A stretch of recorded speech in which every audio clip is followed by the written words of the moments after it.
मेरी माता है, तू ही मेरा पिता है, किसको कहते हैं? है? अरे आसपास मंदिर में बैठे हुए देवताओं को कहते हैं। लिंग जिस जलाधारी में रखा हुआ है उसको कहते हैं, या लिंग की ओर कहते हैं? किसको कहते हैं? है? लिंग की ओर हाथ जोड़ के कहते हैं, त्वमेव माता च पिता त्वमेव, तू ही मेरी आ, तू जो है वो मेरी माता भी है, पिता भी है। तो कोई इस रूप में नहीं समझता दुनिया में, कोई भारतवासी नहीं जानता कि शिवलिंग कैसे हमारी माता और पिता दोनों है। क्योंकि लिंग रूप में 5 तत्वों का पुतला है। कैसा पुतला? 5 तत्वों का पुतला, जिसे गीता में अव्यक्त मूर्त कहा है।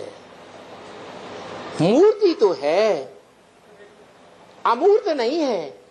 आ माने नहीं, मूर्ति माने साकार, माना मूर्ति तो है, साकार तो है, बड़ा रूप तो है, लेकिन फिर भी अमूर्त है।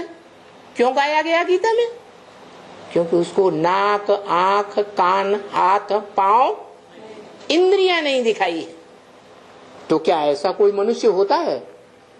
कोई ऐसी पर्सनालिटी होती है जिसको आंख, नाक, कान, मुंह, हाथ, पांव हो ही नहीं? होता है? फिर क्यों दिखाया है? हाँ, ये यादगार दिखाई है संपन्न रूप की, कि जब वो आत्मा पुरुषार्थ करते करते संपन्न स्टेज में पहुंच जाती है तो सिर्फ ज्योति बिंदु बन जाती है। क्या बन जाती? ज्योति बिंदु ही याद रहता है।